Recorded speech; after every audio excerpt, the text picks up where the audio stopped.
request to continue to Wednesday, March 31st, 2021. That's fine. Any objections, colleagues, to any of that or concerns? Okay. So, well, yes, Dr. Campos, let's move item 18 to the 31st. Thank you, Mr. President. All right. So then let's move into the agenda. We have a series of assessment hearings from LA Lights, the Bureau of Street Lighting. So we'll take them together. Items 1, 2, 3, 4, 5, 6, 7, 8, 9. These are all assessment hearings. One is assessment hearing 1 is at Olympic Boulevard and Corinth Avenue. This is for a city council hearing on April 6, 2021. Number 2 is for an assessment hearing for Hillhurst Avenue and Hollywood Boulevard.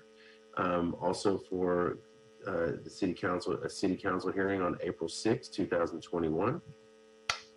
Number 3 is an assessment hearing for Hartsook Street and Cleon Avenue in CD 11, Cleon Avenue number 1 in CD 11 for council hearing on April 6, 2021. Number 4 is an assessment hearing in for CD 13, Fletcher Avenue and Avenue 34 for council hearing for April 6, 2021. Number 5 is an assessment hearing in for CD 11, Granville Avenue and Iowa Avenue number 2 for council hearing on April 6, 2021. Number 6 is for Loxley Place and Glendale Boulevard in CD 4, also for a council hearing on April 6, 2021. Number 7 is an assessment hearing for Kester Avenue and Otsego Street in CD 4 for a council hearing on April 6, 2021. Number 8 is for an assessment hearing for Butler Avenue and Ohio Avenue in CD 11. City council hearing will be April 6, 2021. And lastly, an assessment hearing for Flower Street and Wilshire Boulevard number 1 in CD 14 with a council hearing slated for April 6, 2021. To present on items 1 through 9, these assessment hearings, Ruben Flamenco is here from Bureau of Street Lighting. Good morning, Ruben. How are you, sir? Doing well, thank you. Good. Ruben Flamenco, Bureau of Street Lighting. Items 1 through 8 pertain to lighting district, which we are creating in conjunction with private development project. Item 9 pertains to a lighting district, which we are creating in conjunction with MTA's Regional Connector Project. Ballots for items 1 through 9 were mailed on February 17th, 2021. Ballots for items 1 through 9 must be received by the city clerk's office by Tuesday, April 6th. We have not received any objections to date on items 1 through 9. We are requesting for the board to adopt and forward items 1 through 9 forthwith to City Council. Thank you, Mr. Flamenco.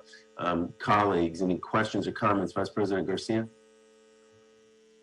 I do not have any questions or comments. Thank you, Ruben, for being here, and good morning to everyone. Commissioner Villegas? Good morning, everyone. I do not have any questions either. Thank you, Ruben. President Pro Tem Davis? No problems with me on that item. Thank you, sir. And Commissioner Colosa? No questions for me. Thank you, Mr. Flamenco.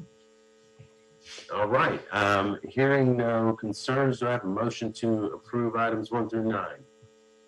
So moved. Thank you, President Pro Tem Davis. Do I have a second? Second. Wait, who was that? Oh, thank you, Auda. Vice President. Second from Vice President Garcia. Thank you very much. Sorry, my eyes lost track.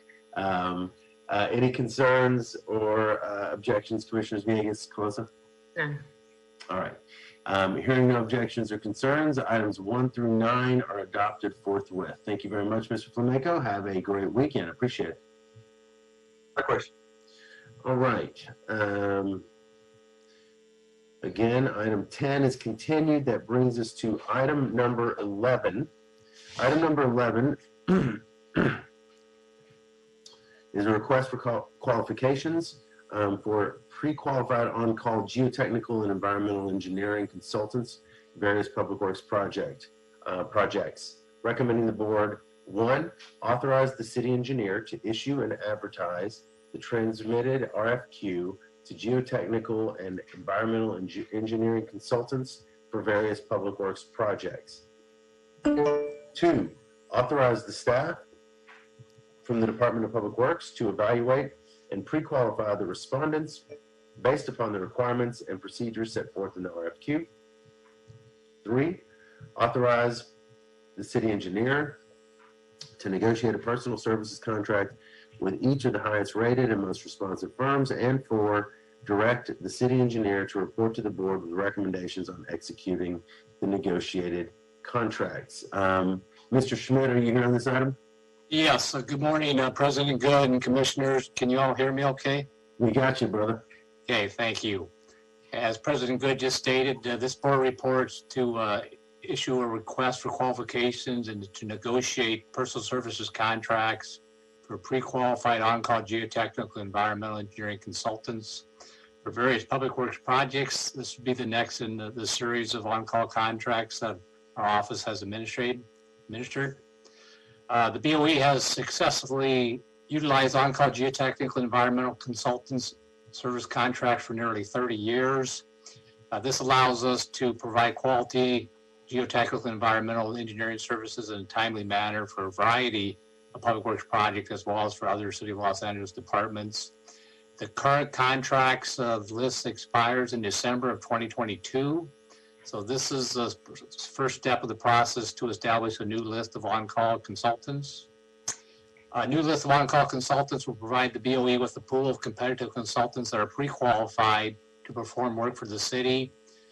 Pre-qualifying the firms will help us to greatly expedite the contracting process by completing the most time-consuming contracting steps ahead of time and eliminating the need to perform these steps for each individual project. This will ensure us the opportunity to meet timelines and schedules. Assignment of the work or task force solicitations will be issued through the city's Business Assistance Virtual Network, BAVN. The proposed scope of work required for the on-call geotechnical environmental engineering consultant services will include a wide range of geotechnical, geologic, environmental, and other engineering services. Upon adoption of this board report, the proposed RFQ will be advertised via a notice to advertise, which will be placed in a local publication and sent to professional organizations. The RFQ and its attachments will be available for download from the city's BAVN website.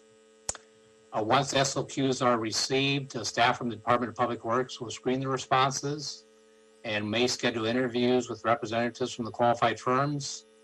The statement of qualifications will be evaluated based on 4 criteria: the technical qualifications, experience, and expertise, record of past performance, approach to the work, and cost control.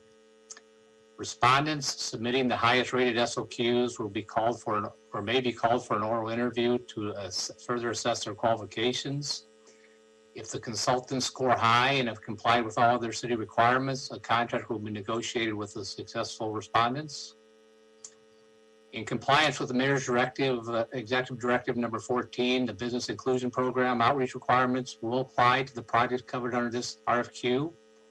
For the purpose of this RFQ, the city has set anticipated participation levels of 18% minority-owned business enterprise, 4% women-owned business enterprise, 25% small business enterprise, 8% emerging business enterprise, and 3% disabled veteran-owned business enterprises. In addition, in accordance with City Ordinance number 181910, which adopted the Local Business Preference Program, which is designed to increase employment and expenditures in the local private sector. Proposals that qualify as a local business enterprise will be granted an additional 8% preference to their score at the time of the RFQ responses are evaluated. The required notification of intent to contract form was submitted to the Office of the City Administrative Officer on June 15th, 2020. In compliance with Charter Section 1022 on February 25th, 2021, the CAO determined that it was more feasible to utilize consultants to perform this work rather than city employees. The work performed by the consultant on this contract would be work that we don't have staff available to do, work that requires technical expertise, or work that requires specialized equipment. The proposed RFQ has been reviewed and approved by the Office of the Contract Compliance and approved to as of form by the City Attorney's Office. The contracts to be entered into with the selected on-call consultants will not have a single specific source of funds attached to them. Instead, funds will be encumbered on a project-by-project basis from various sources at the time the specific task or proposals are requested from the consultants. This concludes this oral report, and I'm available for any questions. Thank you. Thank you, Mr. Schmidt. Colleagues, questions? Commissioner Villegas, or comments? Thank you for that report, Mr. Schmidt. I really appreciate it, and glad that you all will be updating your bench for new consultants, new engineering consultants. If you can just clarify for me, it's geotechnical and environmental engineering consultants. Now, the task for those, are they separate, or are they this? Will the environmental engineering consultants complement the work that the geotechnical engineers are doing? They could be separate. We issue task force solicitations depending on the project and what is required. Sometimes it's just for geotechnical work, sometimes just environmental work, and sometimes there's a combination of geotechnical and environmental work, typically depending on the property that we're evaluating. So the consultants that will be on the list are required to be able to perform both geotechnical work and environmental work. Okay, thank you for that clarification. I have no further questions. I asked that because it just opens up the ability to have various disciplines be able to be a proposer for this, for BOE's list. I appreciate it. No further questions. Thank you.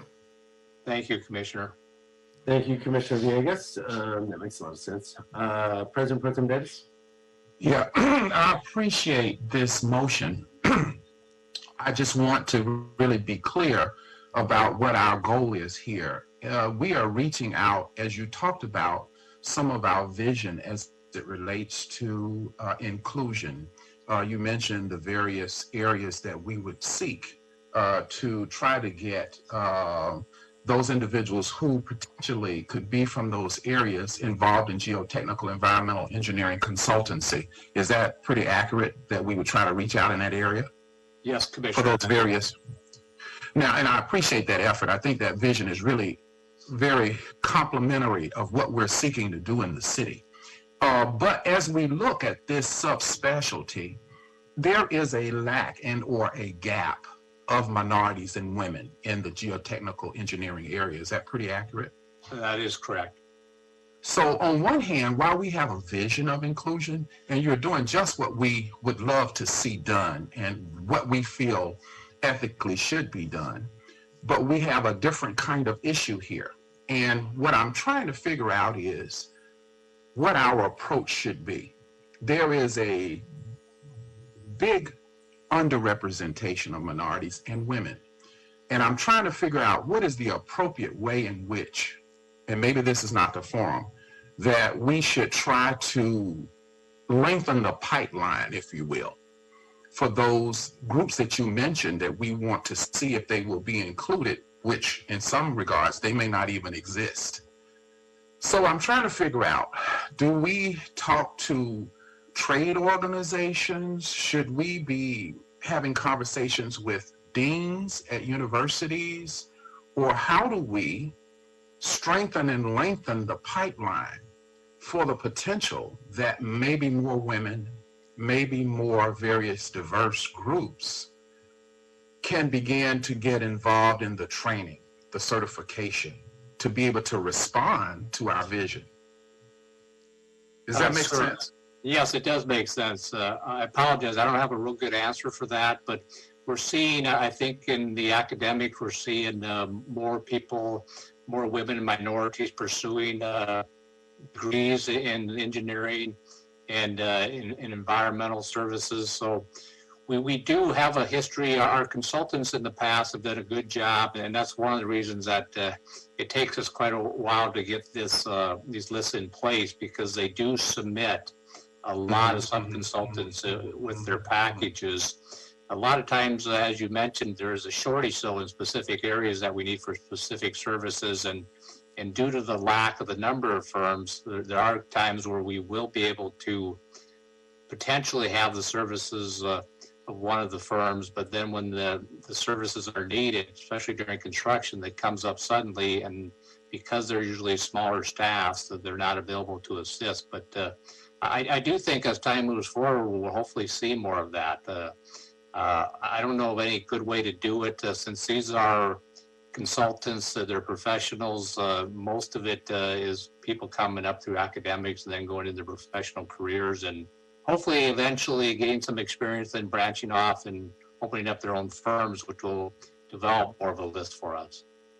Yes, and I think that I appreciate this effort that you are initiating here.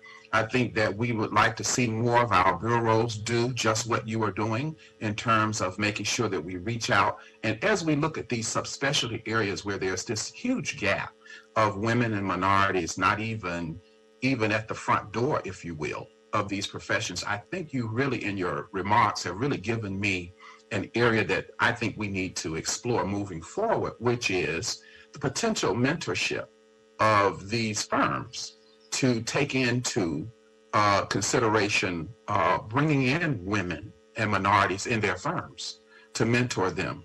And then from that beginning, I think we can begin to develop some potential individuals who will be from women and minority groups to get into the geotechnical area. Because again, it clearly is an area where, and I don't want to be Houdini here trying to guess the future, but I guess that we're not going to get any of these folk in geotechnical even after this process is complete. But the effort is there. So I'm saying that we need to find a way. While I support this, we need to find a way that these people in the industry can embrace these very people that we're asking about. And I think that gives it more teeth moving forward. So I appreciate the effort. It's exactly what we should be doing. But in this case, we need to do even more. So thank you for that. Yeah, thank you, Commissioner. Thank you, Dr. Davis. Just building on that, and Mr. Schmidt, forgive me if I'm being redundant. Are there some, because everything Dr. Davis just pointed out is spot on, and we're all focused on this. And I know Bureau of Engineering has been exemplary on so many fronts on this. I'm just curious if there are some above and beyond approaches in terms of the solicitation. Obviously, we go through Bavin, but if there's ways to do some really proactive outreach to ensure that there aren't firms out there that just aren't engaged with us, but that some proactive outreach might get to. Yes, Commissioner, as part of the submittals that the consultants are being asked to submit, it does include demonstration that they have outreached and tried to find some additional consulting firms. Like I said, historically they do a good job with the outreach. It's just more of a challenge sometimes when the work comes up suddenly to utilize individuals. But like I said, our current contracts in the once we return back, hopefully by summer of 2022 with the list, you'll see in that board report that we typically, at least on the last round, I would say each consultant typically has 10 to 20 firms listed as support for their submittals. Okay. And I do think, I was going to say further, we're seeing, especially MBWB, we're seeing more and more, I think, professionals going in that direction. So I do think as time moves forward, we will see more of those individuals, once again, after they maybe get some experience working with a larger firm, branching off on their own and giving us and developing more opportunities for us to have other firms as sub-consultants on the list. it's good, and it's good. That's helpful, and I think that that's right, actually. So, okay, Vice President Garcia. I don't have any questions. Thank you so much. Okay, Thank you. Commissioner Closa. Thank you, President Good, and thank you to Dr. Davis and yourself for your comments around, improving our pipeline. I think there is a piece there that I know Mr. Schmidt will and can follow up on with BOE's racial equity officer, who's Katrina Forbes. She has an entire plan outlined for the entire Bureau about initiatives and work that they're advancing. I haven't taken a look at it recently, but this is definitely, I think, right in line with that work. And I know the executive directive that was mentioned that the mayor led. In terms of some other pieces here, and I think what this represents is an opportunity for a number of teams and a number of ways that we can continue to advance our work collectively. The other one that I wanted to mention is also the opportunity for our petroleum office to potentially utilize this on-call list. Just kind of looking at what the background says here and the potential tasks and services that could be provided. I know that's something that was brought up by Ms. Blyther about the difficulties of using on-call lists in the past. I don't believe they use this one, so I think that presents an opportunity for them. I know Dr. Campos is here and hopefully can share, and hopefully I know Mr. Schmidt, we've talked about this a little bit, you can also share once we've gone through the process and a new list is out that the Petroleum Office has this on hand, and as they continue their work to do assessments and look at our different franchises in place, that this could be something that they may use in the future. But those are the two things I wanted to note. I don't have any questions, but just want to say thank you to Mr. Schmidt and the BOE team. I know these things are a beast when you're putting together a large on-call list like this that are highly technical, and a lot of people in the city use them beyond our public works family. So a lot of people benefit from this. A lot of projects benefit from this work. So that's all for me. Thank you. Thank you, Commissioner. Thank you, Commissioner Closa. Did you say it's a beast? It is a beast.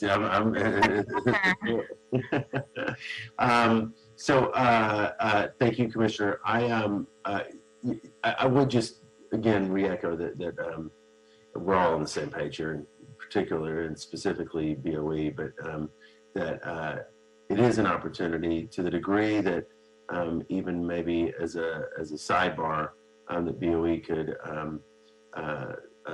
connect with Commissioner Closa and Dr. Davis and just, sort of scrape the walls for any additional strategies to identify anybody out there who is not just not aware of what we do here. And obviously great work has been done with Access LA and Dr. Davis and Vice President Garcia are all over that.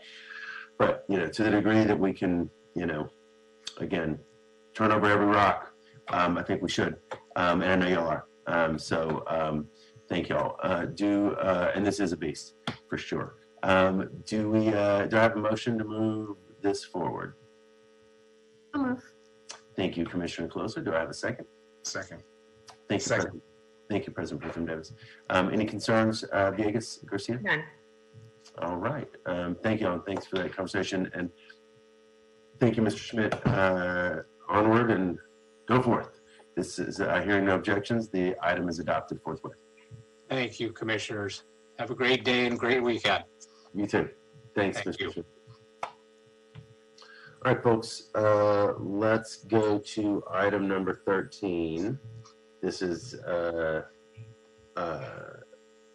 one of those, I suspect, intentional verbal exercises that the Bureau has put me through periodically, so get ready. Get ready for some coffee. Item 13, contract amendments. Los Angeles Conservation Corps and community partners, tree planting services during fiscal year 2020 and 2021. Recommending the board subject to the Los Angeles City Council and Mayor approval. 1, authorize a contract amendment with the Los Angeles Conservation Corps, LACC, in the amount of $1,150,000 from funds received from the Los Angeles Department of Water and Power to fund citywide tree planting activities. This amendment is the third installment as outlined in the Memorandum of Understanding MOU between the LADWP and the Board of Public Works for tree planting during the calendar years 2020 and 2021. 2, authorize a contract amendment to the contract with the LACC in the amount of $232,849 from funds within the Public Works Trust Fund to fund citywide tree planting activities related to the Tree Guarantee Fee Planting Plan. 3, authorize a contract amendment with community partners in the amount of $150,000 from funds received from LADWP to fund citywide tree planting activities. This is the third installment as outlined in the MOU between LADWP and the Board of Public Works for tree planting during the calendar years 2020 and 2021. 4, authorize a contract amendment to the contract with community partners in the amount of $37,776 from funds within the PWTF, the Public Works Trust Fund, to fund citywide tree planting activities related to the Tree Guarantee Fee Planting Plan. 5, authorize a contract amendment to the contract with LACC in the amount of $200,000 upon receipt from LADWP to fund a tree ambassador program. This is a portion of the fourth installment as outlined in the MOU between the LADWP and the Board of Public Works for tree planting during the calendar year 2021. 6, authorize a contract amendment to the contract with community partners to extend the term for city plants tree planting coordination through June 30, 2024. And 7, authorize the president or 2 members of the Board of Public Works to execute the contract amendments after approval as the form has been obtained by the city attorney. Now, we have a host of superstars here to talk about and be available for any questions. I do believe, Mr. Tanada and Dr. Campos, that I believe we want to amend and to strike item or recommendation 3. Is that correct? Correct. Yeah. So just as a heads up, everybody, we'll do the presentation. Everybody can ask whatever questions, but we will be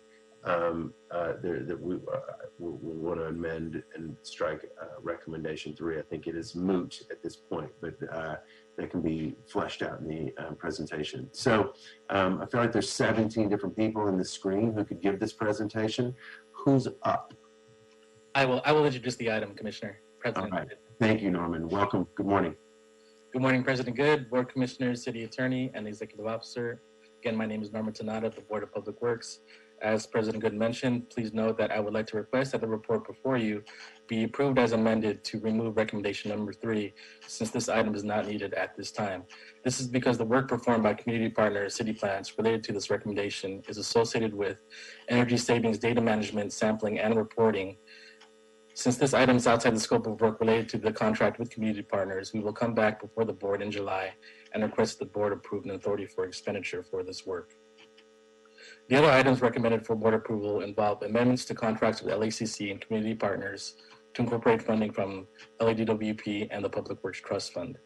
Funding from the LADWP is related to the MOU in the amount of $5.4 million between the board and LADWP for continued funding and operation of municipal tree planting efforts of the City Plants Initiative in order to achieve energy efficiencies.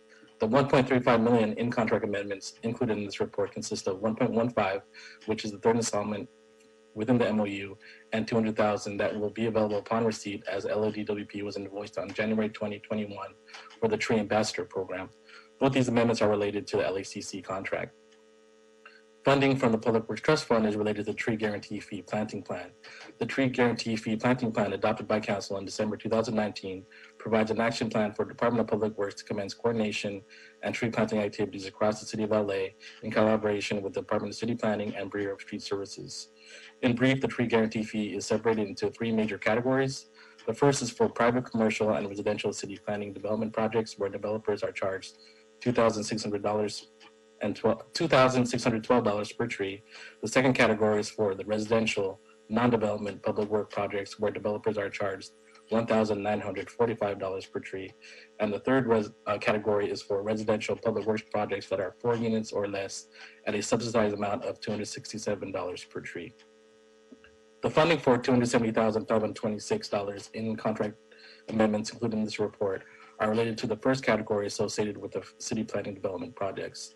These deposits from developers are from fiscal year 2018-19 for 48 trees and fiscal year 2019-20 for 171 trees.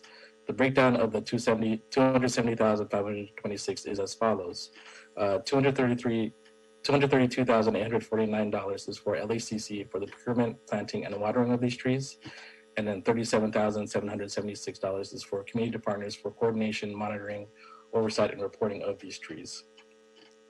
Lastly, this report requests that the board approve a contract amendment to extend the contract with community partners through June 30, 2024. This is an extension of 3 years for continued administration of the tree guarantee fee planting plan. This concludes my presentation. For any questions, Rachel Malrich, our City Forest Officer, is on the line. Paul Rocks, our Director of Office of Community Beautification, is on the line, and Rachel O'Leary, as well as Program Director of City Plans, is on the line as well. Thank you, Norman. Okay. Just for kicks, can someone, I think it'd be helpful for folks to just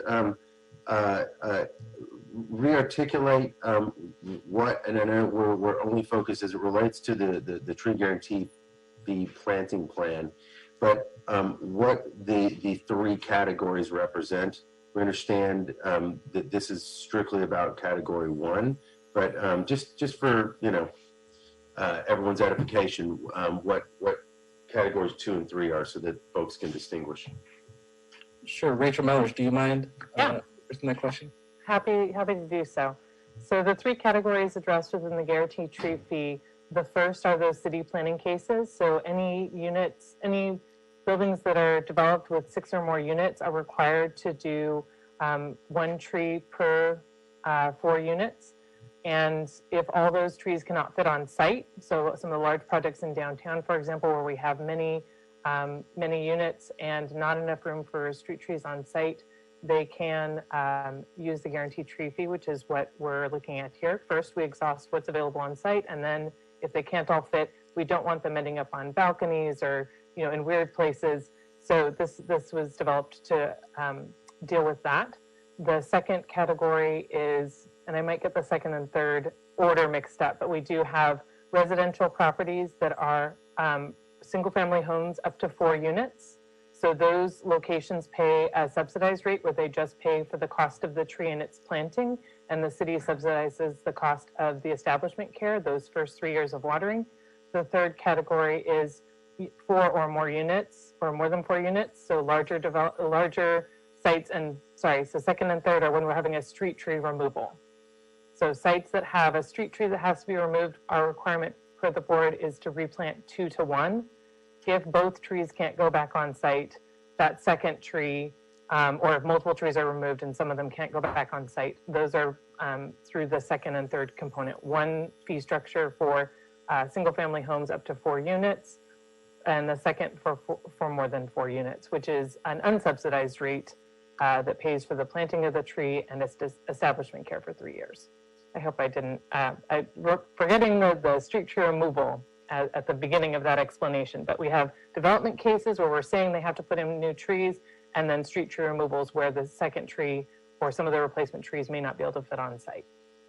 Important distinction, you caught it and clarified. Very good. Thank you very much, Rachel. Appreciate that. All right, colleagues, let's open it up for questions and discussion. We'll start with you, Dr. Davis. What is the timeline of this project, Rachel? So in general, what you're going to see in the future, so the 2 street tree categories, the second and third buckets are being planted, have been planted already for fiscal year 18-19 and are in the process of being planted for 19-20. getting this project off the ground for the planning bucket of trees has taken a little bit of extra time and coordination just to make sure we get it right. So in the future, we'll be coming before the board once a year to say, these are the fees that were collected for those planning cases for the year, and then assigning that work to LACC and community partners and having them move forward with planting those trees. This year, we have 2 fiscal years together because, again, this is the very beginning of the program. So we'll be working with LACC and City Plants to confirm the planting locations and move forward with planting. We do have we're at a funny point in the year. We may be able to finish it before the end of this fiscal year.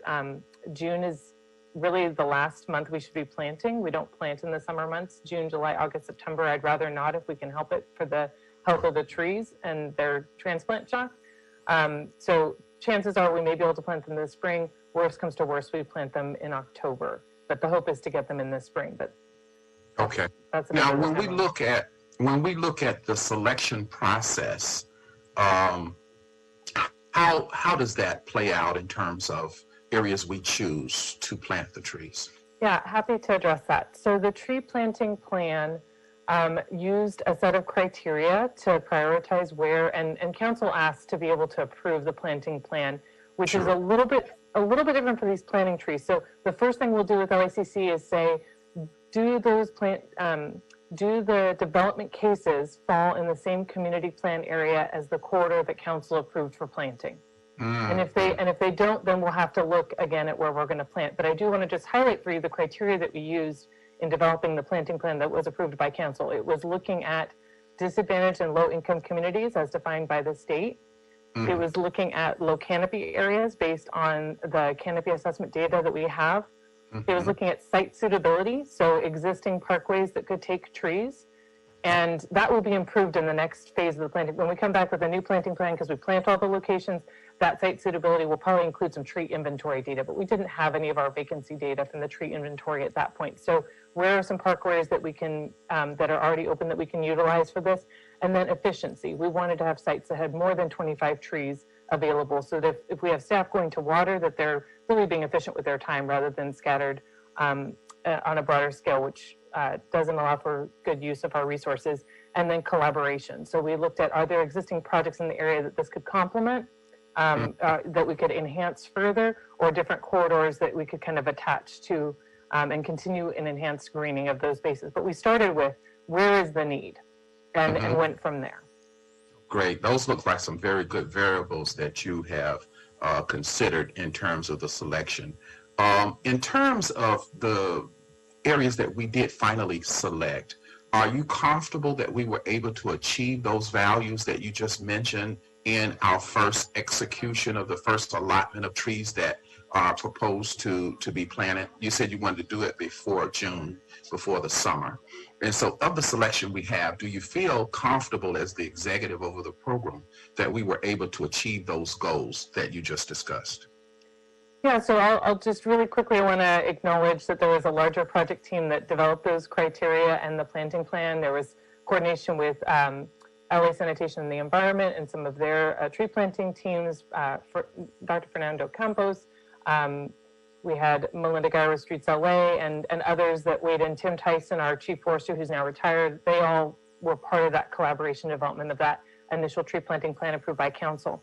For this project specifically, we're going to be sitting down with LACC and City Plants and the council office to say, okay, this is the first time we're doing the planting trees where we do have this variability where we may not be able to plant those corridors that were identified through the planting plan. If the planning project, the letter of determination for the planning project tells us what community plan area or specific plan area the project was in, we have to make sure those line up. And if they don't, we have to look at potentially different sites. And the kind of silver lining there is we have a chance to have a little additional communication around those sites. If we do have to pick an alternate site, we can use the tree inventory data if we have it available to maximize maybe looking at larger open tree well locations so we can plant a larger species of tree. We're going to continue getting better over time, but I feel confident that we'll have a good plan for planting this set of trees.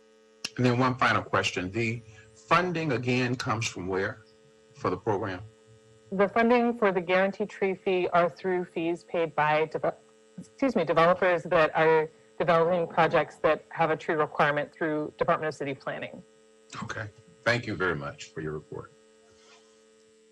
Rachel, you said, I'm sorry I missed this. You said the goal, at least, on the tree planting projects in actually any of them with the tree planting plan is scenarios in which we can plant 25 or more. Did you say that?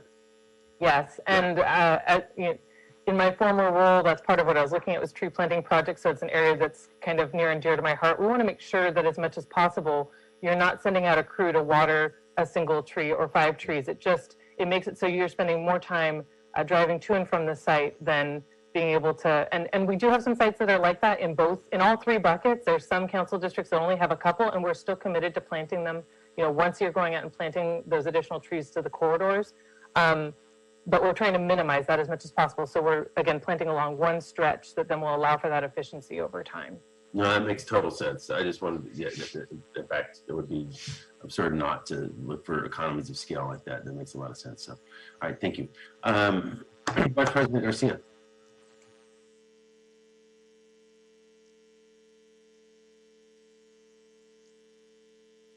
Can you hear me? Yes. Okay, good. Yeah, we got you. Sorry about that. It was a little weird. I do have a couple of questions. Thank you, Rachel, and everybody that's here. It's good to see the other Rachel as well, and everybody from City Plants, Elizabeth, and everybody else. It was good to see you. Based on the board report, Rachel, are we entering into MOU number 3 with LADWP?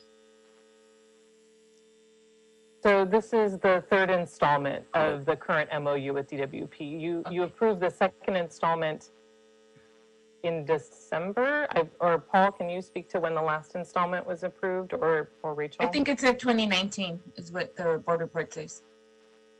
But this one's a little different, right? And it's titled something different, right, from the previous ones. I think this is the 2nd MOU. This is the 2nd MOU, and this is installment 3 of the 2nd MOU with the ambassador program preemptively coming from installment 4 on MOU. Got it. Okay, then that was, it was like this. If we had a chart, it would go like this, I think. Okay, no problem. Got it. All night, just stayed up all night, just getting ready for that question. Thank you. I should have preempted. All right. So, well, based on President Good's transition, my next question is on the tree ambassador. Have those? How can you tell me a little bit more about that? We don't have to go into details, but just like an overview about that. And question: has it started? And if it hasn't, when is it going to start? And along those lines, also, how are those individuals being selected? So I can do the first step, Rachel. I'm a tag team. You can tell more details.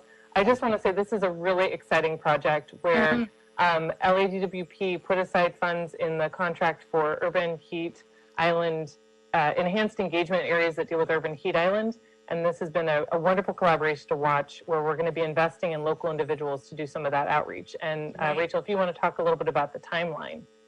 Yeah, so as Rachel mentioned, the goal of the program is to provide community-centered on-the-ground support to community members to empower them to green their own neighborhoods. And we're working with a series of collaborators, including the U.S. Forest Service, who's advising us on the execution and implementation of the program, as well as KYCC and LA Conservation Corps to implement this. It's really, really thrilled to be launching this. It's projected to start last a year. And over the course of that year, we will be actually... Yeah. Can I just interject? I think at a very crucial moment, you froze for a second. Can you rewind maybe 20 seconds? I curse the internet gods. Yes, 20 seconds. So we will be hiring and onboarding a total of 16 tree ambassadors, part-time work up to 40 hours a month. These are community members that we will be bringing on to basically be tree ambassadors for their own community to help green their own communities, and liaising with them to get access to City Plant's free tree programs and DWP programs.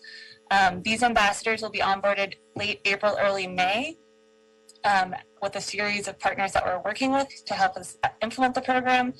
And they will be full year. It's a full year training program, and once a month. Am I breaking up again? You did, but I think you said they will be blank for a full year. They will be with City Plants for a full year, and we will once a month meet to train them on various topics, including green organizing for an equitable future, right tree, right place, how to properly care for young trees, how to properly care for mature trees. Very exciting program. So we'll have a full year with ambassadors, empowering community members to green their own neighborhoods is the goal of the program. And I'll just add one other point is that I really want to give a kudos to LADWP and to Rachel at City Plants for really finding a way to leverage these DWP funds that were already earmarked for this project and helping to grow a bigger program through the partnership that they're doing with KYCC, who is looking to do something similar with some of their programming. It's now going to be a much larger project because they've been able to join forces and combine their efforts. And I just think that that's really the kind of collaboration we need in order to be successful in achieving some of our equity goals.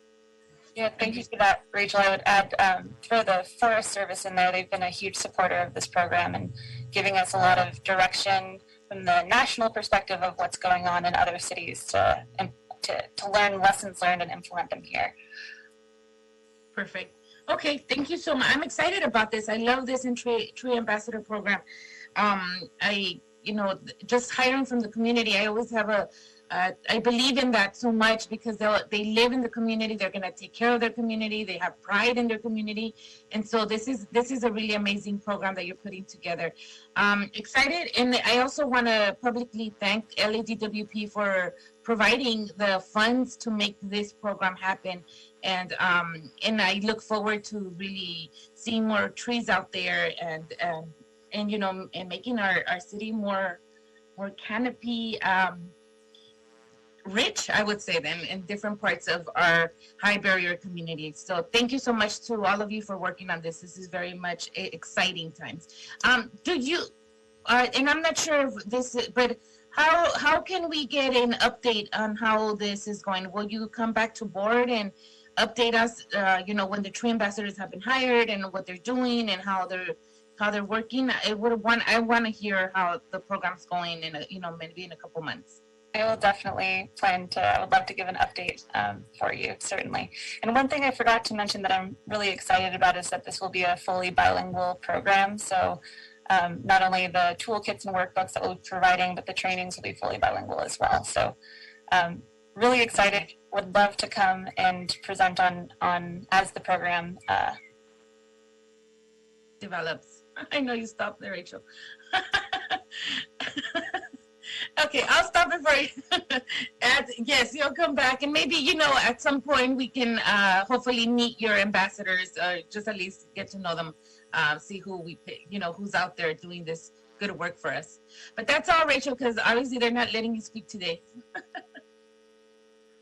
I think Vice President Garcia just volunteered to organize a Meet the Ambassadors event when we get back. Oh yeah, we love that. Definitely. So it's great. All right. Commissioner Villegas. Thank you. Thank you to OCB staff also for bringing this forward, Mr. Raj and Norman Tanata. I really appreciate it. And thank you, Rachel Mallarich and Rachel O'Leary and Elizabeth Huddy for joining us today and just giving a lot of background information. I think that the work that you all are doing is great, and glad that you all brought this, to us. I'm glad that community partners will still continue to help us just be the fiscal agent for City Plants and still continue our collaboration with LACC. I'm encouraged that you all are going to be looking at data, as it comes forward from our tree inventory. That's really good. I just encourage you, and you guys probably already know this, just encourage you to continue to work with Streets LA and with their cool streets, because they do have a lot of good data coming out, and they've identified just, I think about 9 communities with a potential heat island effect as you are implementing your ambassador program. And that is it. I only wanted to say that. Rachel, I really appreciate you outlining the 3 indicators for us on on this program. I'm not going to botch up the name of it, but I just wanted to say that. So I wrote it down, and I know it's in our board letter, but I really appreciate you outlining that for us. Thank you. No further questions from me, President Good. You're on mute. Thank you, Commissioner Villegas. Commissioner Closer. Great, thank you, President Good. Thanks to all my colleagues for all their great questions, kind of elaborating on different parts of, this item before us. I think you can all tell that we all really care about this, since it's something that impacts everyone at the city. And I like this program a lot, especially because it touches on what my colleagues already talked about, jobs, opportunity, sustainability. It hits on so many goals, equity. I wanted to elaborate a little bit more on some of the pieces that were already shared. I appreciate Ms. O'Leary mentioning the bilingual piece for some of these materials, and I think that's a great start. I wanted to ask, what else are we planning to do around the language access piece, knowing that it is citywide and that our constituents speak, more than just 2 languages, right? There's many more languages, and I know that the Koreatown Youth and Community Center is a partner. Is that the 2nd language, or can you elaborate a little bit more about that piece? Yeah, certainly. I hope my internet is stable. Thank you for that question. It is an absolute goal of ours to widen and broaden and willingness to provide. And the trainings and the toolkits that we create for this program will be Spanish and English bilingual. Can you hear me okay? Yes. And with that said, based on once we onboard the tree ambassadors, the goal is to assess the needs of the tree ambassadors and act accordingly. So we do have some ability to be more flexible with the translation services as needed. Our goal is to find the right tree ambassadors through this process. So I hope that hits the point. We are trying our best to translate and make everything accessible to multiple languages, not just Spanish and English. Yeah, and I appreciate that. I know it's something that we're all trying to grapple with as a city and trying to figure out ways to do it better, just because it does cost money, it does cost resources. And so maybe that's a piece that I would be happy to work with you on separately. There's like some really easy things that we can do to provide more access without having to translate the entire document. For instance, I think this is a case where I feel like some of our utility companies and Metro do a really good job about providing that access, where like on the bottom of their notices, they put like a disclaimer on the bottom in about anywhere from like 9 to 12 languages, just saying like, if you need this in this language, and like that's literally the only piece they translate, like please call us, or please call this number. And so it's not that you are translating every document, it's that you're providing a way for someone to notify you if they need that access. So maybe that's something we can work on together, because it is costly. I know that this program, we want to really use these dollars for the actual jobs, for the actual trees. And so, but that this, outreach component and how we're communicating with constituents, I think is also going to be really important to its success. So yeah. I just want to, I would be happy to work with you on that, is what I'm right there with you and would love to take you up on that offer. Looking forward to working with you to make that happen. Thank you. Great. And the only other last questions that I wanted to kind of dig a little bit deeper on is I know that you mentioned KYCC was one of the partners on here, and of course the LA Conservation Corps is another partner. When you mean partner with like KYCC in this instance, and they're expanding, helping us expand this program, does that like actually mean that they're going to be like a subcontractor, or are they using their own dollars for this to support this program? Fantastic question. The beauty of this program is that we're, as Rachel mentioned, able to leverage multiple pots of funds. So LADWP dollars will hire city plants, tree ambassadors. KYCC had their own grant that was it was a tree ambassador grant from the state. So we're kind of putting those pots of funds together to launch a program simultaneously instead of doing our own programs. So consistent messaging, all ambassadors from all branches of the program will go through the same training program is the goal. So leveraging, they are not a subcontractor in this case. Got it. So LA Conservation Corps, community partners, and city plants will be self-performing like all the work, essentially. One point of clarification is that we did recently release an RFP to hire a subcontractor to assist city plants in the creation of some of the curriculum and the implementation of the program, and that contractor has yet to be. But we hope to have them on board by April 9th is the goal. Got it. Okay. I just wanted to clarify on that piece to kind of better understand what that means.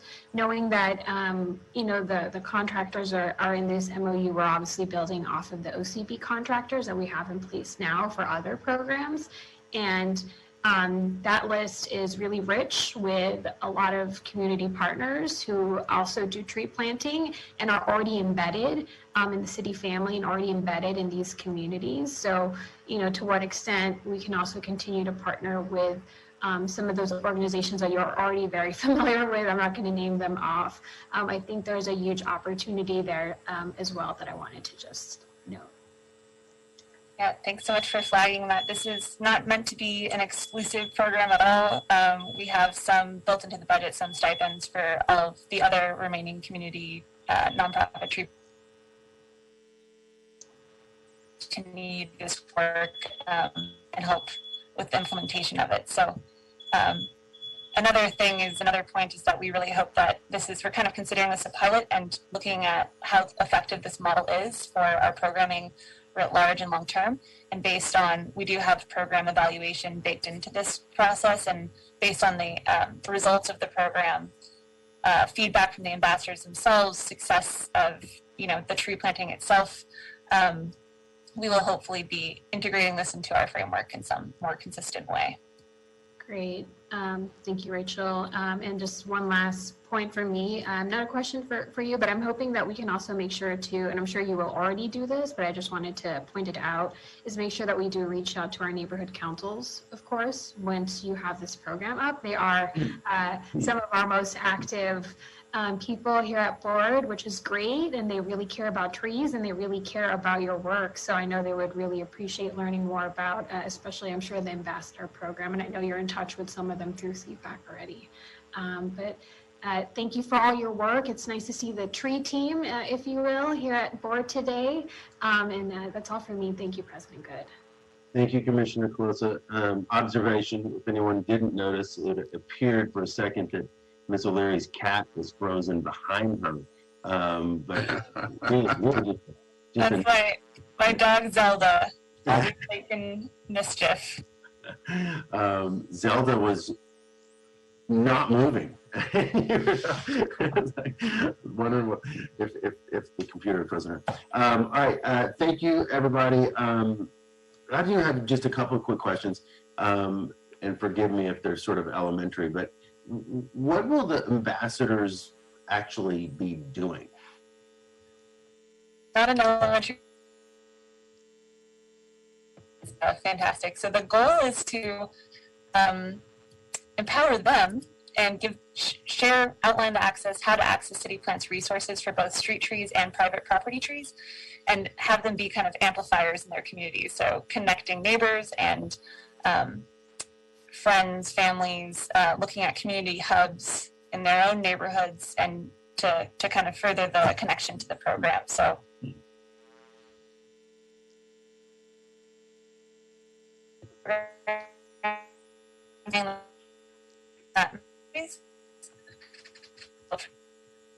For yard trees, additionally teaching community members how to prop trees.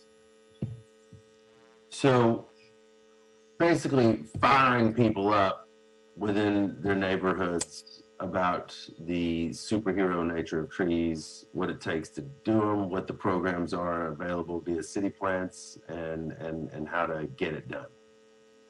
I'm sorry, that was a big freeze on my end. What a day. I'm very sorry about this.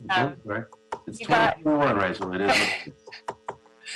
Yes, if it's basically how to access city plans programs, but in addition, learning about proper tree care and maintenance so that they can become better tree stewards and encourage neighbors to become tree stewards as well. So tree planting, signing up for city plants and LEDWP's programs, and learning how to care for trees young and old. Probably going from like canvassing and going to different. Exactly, canvassing, definitely. I think so. So I'll just add that the city plants program in general, having partners do door knocking and going out to our neighborhoods is sometimes effective, sometimes very time consuming for our subcontractors. And so that outreach component, how to do it better, how to be more efficient, how to be more respectful of our communities, because some folks don't love it when they get a knock on a Saturday morning, which is my experience sending out staff to go, let people know that they could get a street tree, you're eligible. And so the thought here is to, again, leave in the community someone who's trained on some urban forestry best practices, as well as have them tell us, where's the best place to meet the people here that should know about the tree program, and have them be the face and the voice and guide really the city plans. The city plans partners are talented. They've been embedded for communities for years, but there's some folks that we're just not quite getting, and we're trying to figure out how to reach them and engage with them differently. And we think starting with someone in their neighborhood is a good way to go. Yeah, and I'll add one other thing to highlight that we're excited about for this program is we have City Plants has been hosting California Climate Action Corps fellows through the governor's office. These are fellows to help grow regional resiliency. And those fellows have been helping us develop this program and develop the curriculum for the trainings. And in the toolkits and curriculum that they're creating, one of the activities is a community mapping session. So it's really map your community and get to talk to the right people in your community. And as Rachel mentioned, this is not meant to be us coming in telling them what to do. It's meant to be very positive feedback loop of how can we learn from you as well as a city and as a region. That's great. All right. Well, I would echo my colleagues certainly in that I'm looking at this screen. It's like as Sly and the Family Stone said, this is a family affair to say the least, and it's really exciting. Of note, you got to give David Jaco and Nancy Sutley a lot of credit at DWP, who have been champions on this for years. I know Fernando and Norman and the board secretariat has been working assiduously. Rachel, Elizabeth, everybody just doing a great job. So I think this is really exciting, and would gladly entertain a motion to move as amended, again, minus recommendation 3, move the item forward. So move. Thank you, Commissioner Villegas. Do I have a second? Second. Thank you, President Pro Tem Davis. Any concerns or objections or epiphanies, Vice President Garcia or Commissioner Colosa? None for me. Sorry. All right. Hearing no objections, we will relieve Ms. O'Leary of computer reticence, and with the items are adopted as amended forthwith. Thank you all very, very much. Very exciting. Look forward to those report backs on this, okay? Thank you so much. Thanks, y'all. Hey, everyone. Thank you, Norman. Okay. Uh-oh. Oh, so I got booted for a second. Okay.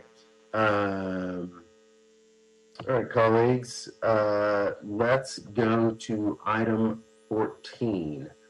Item 14 is in CD1. This is North Central Animal Services Center Phase 2 project, 3201 Lacey Street, recommending the board transfer authority from fund number 15T, department number 50, appropriations unit number 50V323 to fund number 16D, department number 50, appropriation unit number 50Y059 in the amount of $3,350,176.86 and request the Office of Accounting to proceed with all required accounting transactions.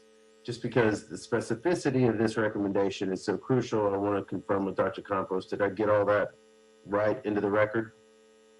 You did. Okay, good. I knew you were tracking. All right. And Mr. President, we do also have a team of presenters today. So Stephen Fierce will lead the discussion on this one, but he's also joined by Adrian Wang and then also Megan Cottier from the CAO's office on the line as well. Excellent. Good morning, Mr. Fierce. Good morning. Yes, okay. Well, thank you. So on a little background on this. So on June 24th, 2017, the Board of Public Works declared Ford EC the lowest responsible bidder and awarded them a contract for $18,875,000 to renovate the existing North Central Animal Services Center Phase 2 project with a contingency of $1,887,500. On June 20th, 2018, the board granted authority to the Bureau of Engineering to issue a time and material change order for a not to exceed amount of $1,600,000, increasing the total construction budget from $20,762,500 to $22,362,500. The funding sources were Municipal Improvement Corporation of Los Angeles, or MICLA funds, and general obligations, GOB funds. On December 17th, 2018, the board approved a... Uh-oh.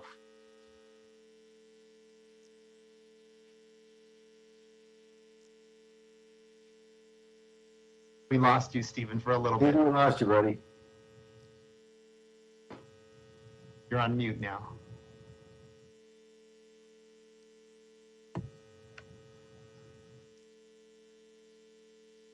Okay. Hopefully I'm back now. You are back. We got you. Great. Okay. Let's see here. So on December 17th, 2018, the board approved the substitution of funding of the MICLA funds that were previously appropriated and would be substituted with general obligation bond funds. At that time, the project is fully funded with the general obligation bond funds.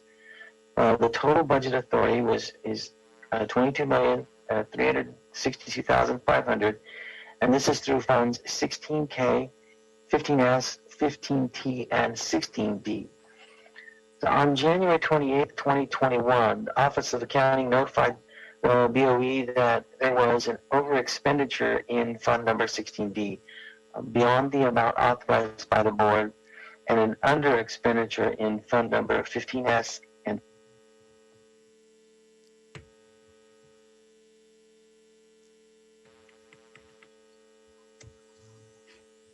Lost you again, Stephen. I apologize. Don't apologize. Just keep grinding. We're with you. I'm not sure where I was lost on that, but I'll just kind of start. So there was an under expenditure in funds number 15S and 15T. So to better understand the history, the expenditures were transferred from the MICLA fund 298 to 16D as part of the fiscal year 19 third CPR.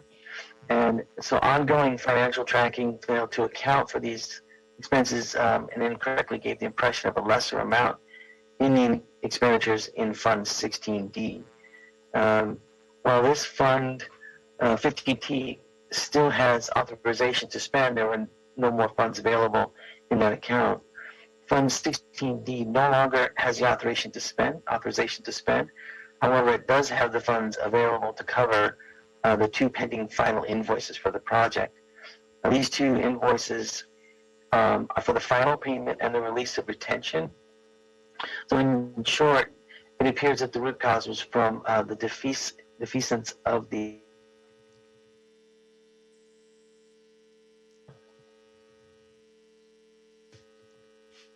Defeasance of the.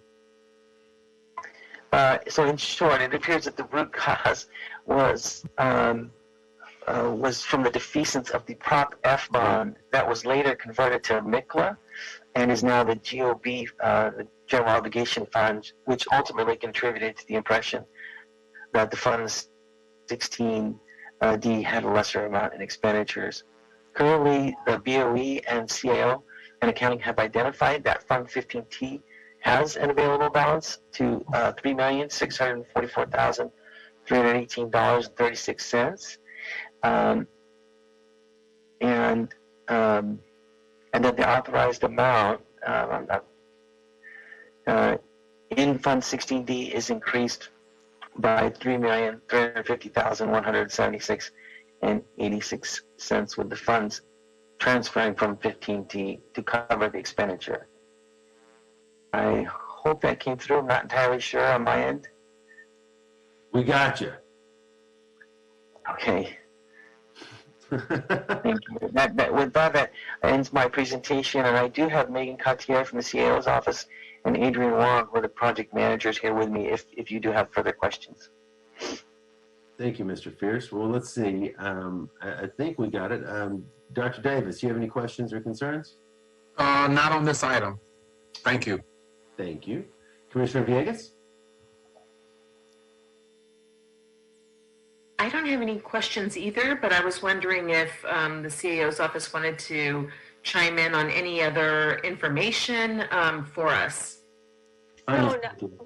Sorry about that. Hi, Megan Cottier with the CAO's office, the Municipal Facilities Division.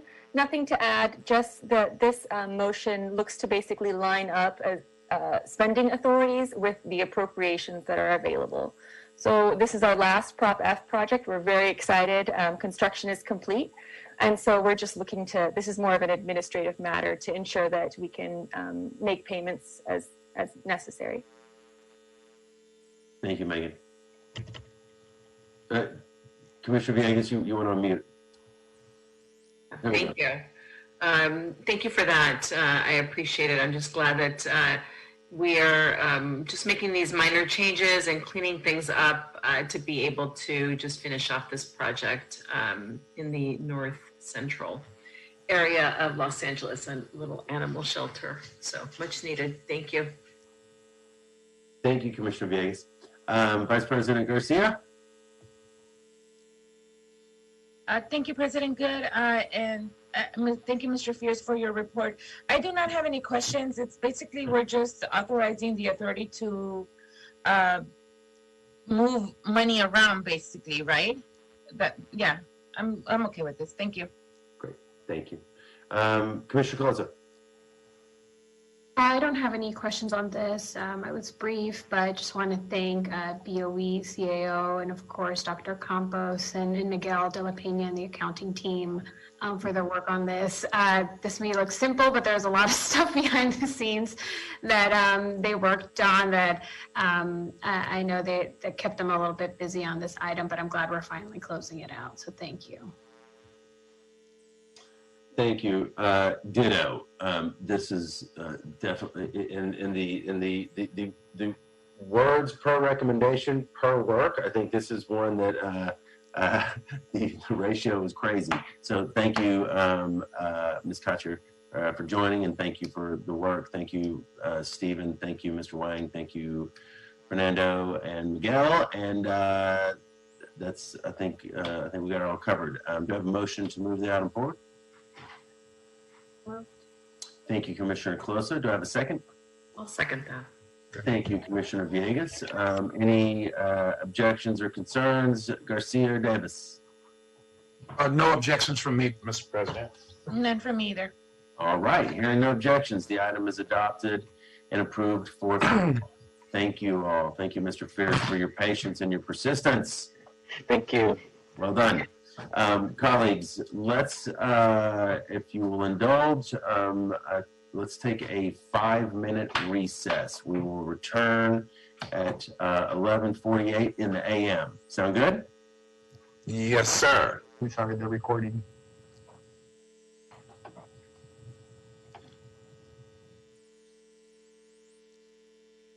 Okay, President Good, you are now back in record mode. If you'd like, I can go ahead and call quorum.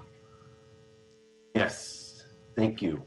They gave me an opportunity to make my daughter take out the trash. Thank you, Mr. President. Fernando Campos, Executive Officer, reestablishing quorum.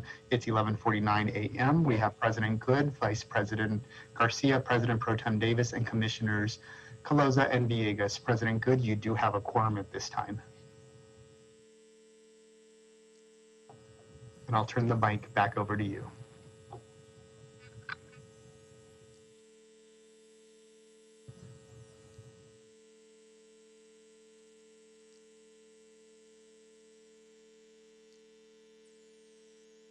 Sorry. Now. Okay, so we are now on item 15. Item 15 is an AFE, State Water Resources Control Board. Bureau of Sanitation and Office of Accounting are requesting board approval and execution of an authority for expenditure in the amount of $36,000, new adjusted amount of $451,000 to pay for the annual National Pollutant Discharge Elimination System, NPDES, and stormwater fees as required by the state of California.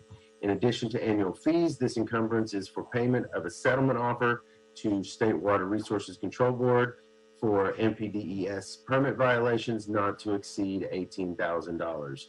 This is AE 217609220M, Fund 760, Sewer Operations and Maintenance Fund, Department Number 50, Appropriations Unit 50TX82. I believe, who's with us? Mr. Milos? Yes, Good morning. How are you, sir? I'm doing good. Thank you. This is for the Donald C. Tillman Water Reclamation Plan, and it is to, we don't know the exact fee at the beginning of the fiscal year when we request our original encumbrance, and the State Water Resources Control Board lets us know the fee later on in the year. So we do our best to project what we anticipate that fee to be. Sometimes we encumber a little short. Like for instance, last year the fee was $397,000. So we came up a little short, and then the $18,000 in fees in penalties. That was a result from 5 incidences that happened between March 10th of 2018 to July 1st of 2019, and those were just, we exceeded the limits as far as that were acceptable to discharge, and it's a self-report done by our plant, and they review it, our reporting, and they each violation occurred a $3,000 fee, and one of them was kind of combined with a 30-day and also a daily fee. So. Thank you, Mr. Milos. Dr. Davis, we'll open it up for questions. Dr. Davis? Come back to me on this one. Commissioner Villegas? I don't have any questions. I realize that these are routine and that we get several of these. So I'm fine. No questions for me. Thank you. Thank you, Commissioner Villegas. Commissioner Colosa? Thank you, President Good. Thank you for your presentation. I just had a quick question about the permit violations. Can you speak a little bit more about that? And whether or not LA Sand has put in any additional controls in place so that they don't happen in the future. I know some of it is hard to control, but just curious if it resulted in anything.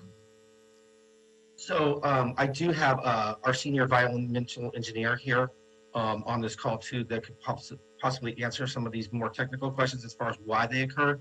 But in short, some of the times, so there was several different things. Some of them were chloroform violations, and we originally had more violations that we attributed to the Woolsey fire back in 2018, and a lot of them occurred from runoff associated with that, and our engineers could identify why some of these violations were occurring. And they were able to explain a lot of these away. These 5 violations, the staff could not pinpoint what had happened at that time.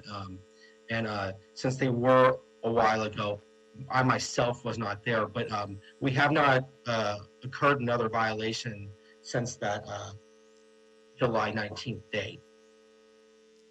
Okay. Are you talking about Ryan? Is he the Ryan? one? Yes, Ryan. I think he's preoccupied right now. Okay. But I appreciate you doing your best to kind of give us some additional context and background on this. I think he's unmuted. Maybe he can. I'm sorry about that. I was listening from my phone. Can you all hear me? Yes. Okay. Yeah, so Nicholas talked about the violations. I think we can break down into 3 sets of violations. One is the bacteria, so the coliform. The other one copper, which is heavy metals, and the other set are the chemicals that originated from the fires. So the chemicals that originated from the fire kind of started around November 2018, I believe, is in the fire. So those violations we were able to get exemption because these were out of our control. Related to the bacteria violation, I think there was a glitch in our chlorine system that we fixed, and the incident hasn't occurred since that time, as Nicholas mentioned. Copper, we haven't seen copper accidents since that time, so we felt like it was a fluke. We did our best management practice along the plant. We usually see heavy metal during the rain season, but the heavy metal accidents, in this case copper, kind of happened in the middle of summer, so we thought there must have been an analytical error at the lab, but we were not able to find any sources, for that, but we haven't seen any accidents since then. So that's kind of like a breakdown of what happened. And I think initially the fine were 36,000, but because of this, situations that were out of our control, it was reduced to about half of that. Okay. I appreciate you both giving that additional explanation. I know that when we pay our bills for this, it's rare that we see a violation for this permit. So that's why I just wanted to ask about what happened, since I know it's rare. But I appreciate you both explaining. I don't have any other questions, President Good. Thank you. Thanks, Commissioner Calissa. Vice President Garcia? Thank you, President Good. I do not have any questions on this. Okay. My only question is just clarifying. So the annual fee that we're encumbering for is the $390 to $451. What is the $36,000? Is that like a payment towards that? Just trying to figure out. So the 36,000 encompasses. We were short. The 36,000, 18 of that is because we were short on the regular fees. We under predicted estimated what they were going to increase it to when we encumbered in July. And so we try to encumber the money right away to try to cover as much of the fee because we know it's coming every year.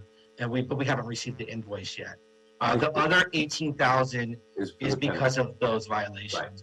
I see. So we're encumbering 36 because what we approved as for the payment or the AFE back in July was not enough. So we're adding more to it to exceed expand the, that's the new adjusted amount. Correct. Got it. Okay, that's thanks for that clarification, Nicholas. All Thank you. right, I will motion to move this forward. Do I have any seconds? Second. The question or also offer of a second, Jessica? I think Dr. Davis hasn't gone. No, he got it. No, he did. Yeah. I was just, I didn't really have any comments. I just wanted to ensure that we had corrective action, and Commissioner Colosa, you put the cap on that one for me. So thank you. And sorry about that, Dr. Davis. Okay, so, but I have Dr. Davis a second. Any concerns or additional questions? Villegas, Colosa, Garcia. No. All right, hearing none. This AFE is adopted and approved forthwith. Nicholas, I'm assuming you're staying with us for 16 as well? I am. 16 is for. Well, let me read it in the record really quick. No problem, man. I was just checking. All right, so 16 is the AFE for State Water Resources Control Board.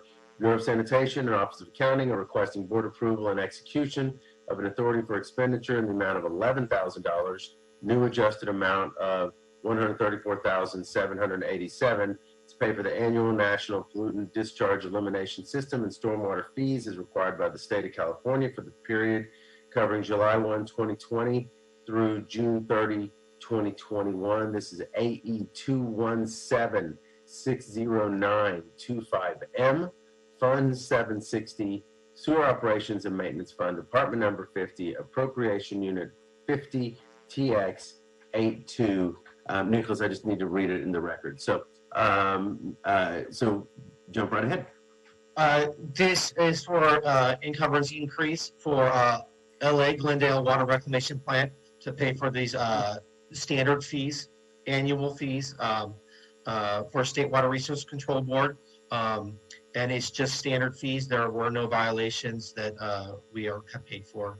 So we just, again, it was underestimated what those potential fees were going to be because the percentage doesn't always increase in a linear fashion.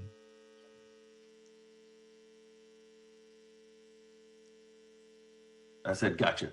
All right, thank you. So any questions, Commissioner Colosa? No questions for me on this item. Thank you. Vice President Garcia? Same, no questions from me either. Thank you. And nice to see you, Nicholas. Nice to see you too. President Pro Tem Davis? None, no inquiry for me. All right, thank you, sir. And Commissioner Villegas? Not for me either. Thank you. All right, hearing no objections or questions, I don't have any either. Do I have a motion to move it forward? So move. Thank you, Commissioner Villegas. Do I have a second? Second. Thank you, Vice President Garcia. Concerns, questions, Dr. Davis, Colosa? None. All right, hearing no objections, the item is adopted and approved forthwith. Thank you, Nicholas. Thank you, Ryan. Y'all have great weekends. Thank you. Okay. Now, moving on, folks, we're going to oral reports. Again, 18 has been continued. Item 17. Item 17 is a status update on major upcoming street improvement projects. I think we've got Sherrod Nichols with us. Good morning, Mr. Nichols, or good afternoon at this point, Mr. Nichols. How you doing? Good afternoon. I'm awesome. Great to be here. Great. Yeah. Good afternoon, President Good, commissioners, your representatives, and Dr. Campos. My name is Sherrod Nichols with the Street Renewal Division of Streets LA. This information is being provided to keep the public informed on the upcoming resurfacing projects to minimize the impact on the community as well as delays.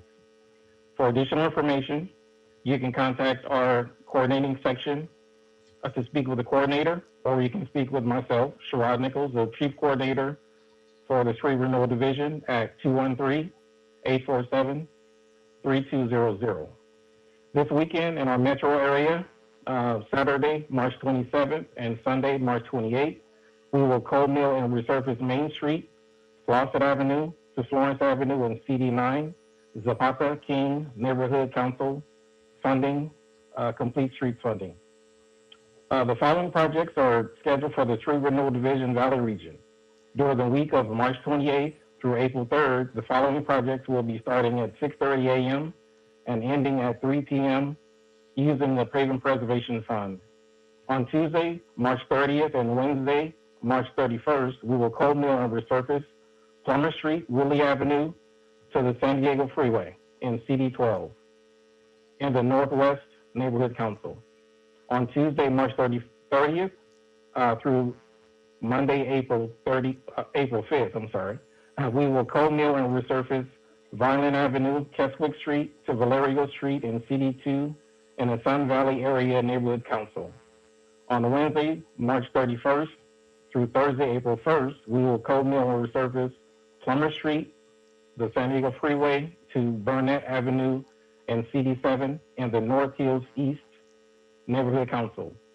Also during the week of March 28th and through April 3rd, we have scheduled to complete 13 projects for a total of 16.75 lane miles. The press releases were distributed and the notifications have been issued. Streets LA has coordinated with the council office to assist with outreach to the stakeholders. We have also coordinated with the Los Angeles Department of Transportation for traffic control assistance. This information is also available on our Streets LA website, streetsla.lacity.org, using the Resurfacing Open Projects icon. Also this week, we're recognizing Cesar Chavez Day on Monday. And on Friday, we will have a furlough day on Friday, April 2nd. Additionally, we have completed 398 lane miles of resurfacing and 509 lane miles in slurry fill. This concludes my report. I will take any questions. Thank you. Thank you, Mr. Nichols. Not a furlough, an unpaid holiday officially. I'm sorry. Unpaid holiday, yes. Thank you for the report. Appreciate it. Vice President Garcia, any questions? And then for me, thank you so much, Mr. Nichols, for your report. Thank you. President Pro Tem Davis? None for me. Thank you for the report. Thank you, sir. Commissioner Colosso? Thank you, President Good. I have no questions for Mr. Nichols. He did a great job as always, and I appreciate him sharing his phone number for the entire public. So I hope everybody took that down. No, impressive. I hope you have a great long weekend. I'm sure you will get a phone call or two. Thank you. Thank you. I appreciate it. And Commissioner Villegas? Thank you. I don't have any questions either. I appreciate Mr. Nichols' report. Enjoy your weekend. Thank you also. Agreed. Thank you so much, Mr. Nichols. As always, excellent report. Thank you. And I have no questions. And you have a great weekend, okay? Thank you. You also have a great weekend, everybody. Thank you, sir. All right, colleagues. Last item. Let's go to number 19. And this is a report from Streets LA, Office of Forest Management status. Office of Forest Management. It's not Streets LA, excuse me. It's Ms. Malrich. And all the above. Okay, there we go. Outstanding. Thank you, President Good and Commissioners, for the opportunity to provide you with a quarterly update. The main thing I have to share is that there'll be a lot to share at the next quarterly update. There's a number of projects currently that are nearing completion, and so I'll give you a preview of those projects and their progress. So as a reminder, within the Office of Forest Management, we're looking at the pillars of urban forest management, how we invest in planting, maintenance, preservation, and engagement with the urban forest, while utilizing science and partnerships to really plan for the forest of the future. I'm going to start off by just sharing a couple of community engagement updates. And I'll actually preface this also by saying I'm getting to represent work being done by a slew of people. I may be an office of one currently, but the support I'm receiving from Streets LA Environmental External Relations Team, their Advanced Planning Team, Urban Forestry Division, LA Sanitation and Environment, Department of City Planning.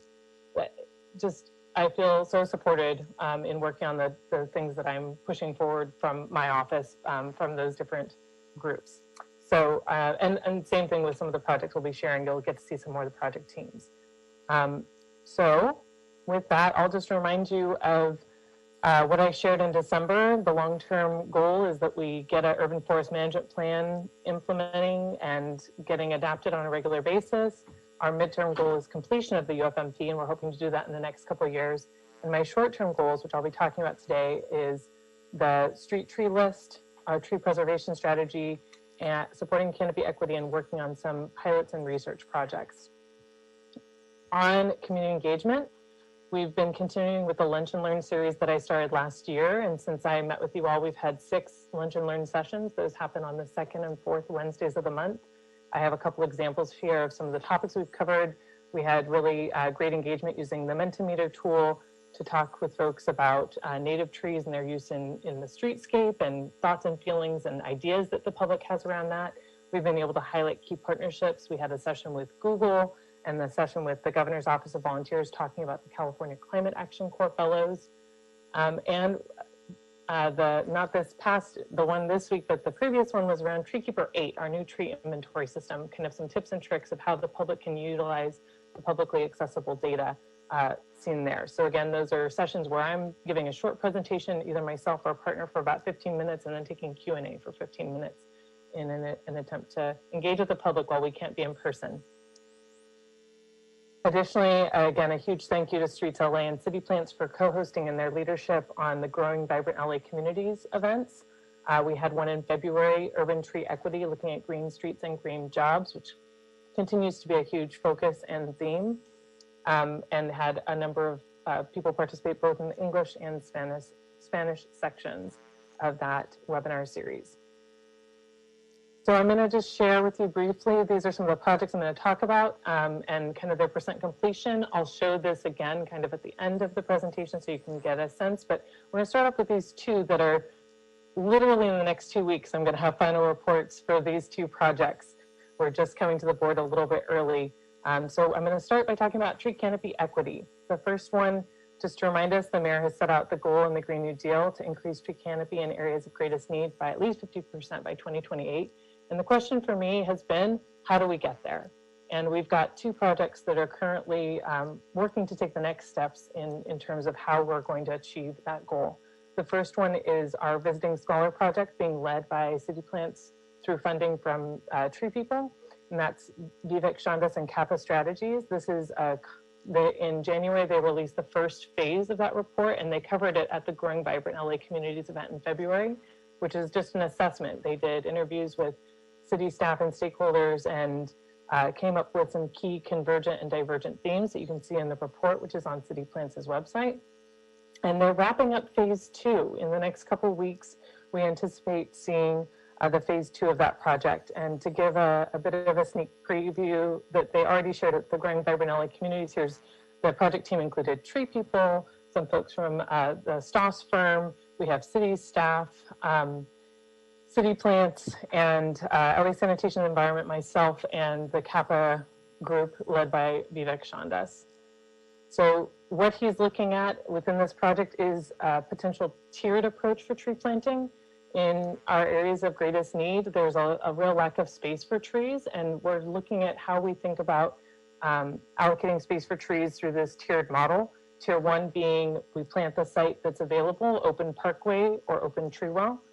The second is we can do modifications like a concrete cut or building a new tree well. Minimal site modifications that fall within existing city policies and standard plans. And tier 3 is we need to do drastic modifications to the site in order to achieve our tree canopy equity goals. And that could be, street redesign, new park space, any number of different changes. And I've got just an image here of kind of just again a preview of what we're looking at is what kind of investment we're putting in place and what kind of greening we're achieving with that investment. And really trying to think about, it's not just about more trees, it's about planting them strategically to achieve the maximum benefit. So I really look forward to, we're happy to come back and have Dr. Chandas give a presentation when that report is completed, if the board is interested, to share his findings and some of the renderings that the project has put together. The next project I'll touch on briefly, there's been a partnership with the University of Southern California and the City of LA again, taking the mayor's equity goal and then looking specifically, using a cross-disciplinary approach, looking at a case study around their health sciences campus. So I have the project team includes folks from the spatial sciences school, earth sciences, landscape architecture, university relations. It's just been tremendous to watch these different disciplines inform each other throughout the process of this project. We've been looking at the areas around El Sereno, Lincoln Heights, and Ramona Gardens, those communities, looking at questions around what kinds of trees can we plant to improve and maximize air quality in this area that's surrounded by freeways.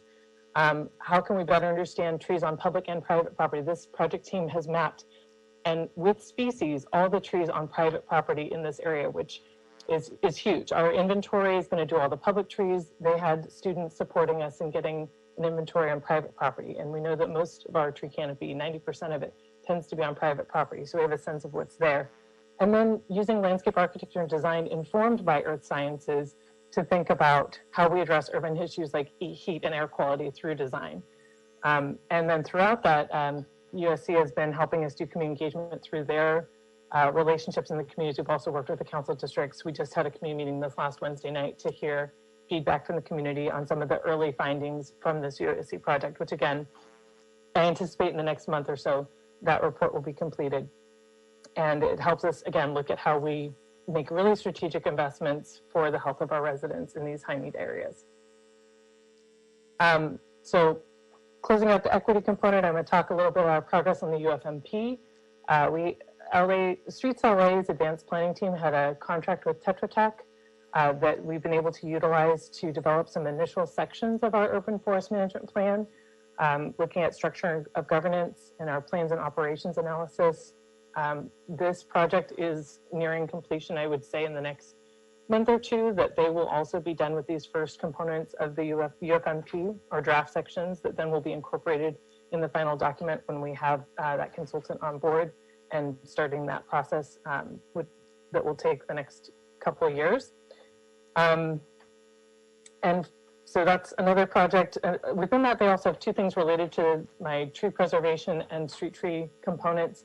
The Tetra Tech project includes a comparative cities analysis for the protected tree ordinance, looking at 4 California jurisdictions and how they handle the enforcement and different mechanisms for their protected tree ordinances.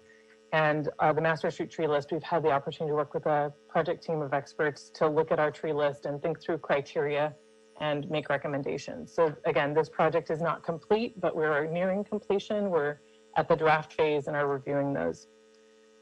So diving into the 2 policy areas that I indicated are my priority for the first part of the year, the protected tree ordinance and the street tree list.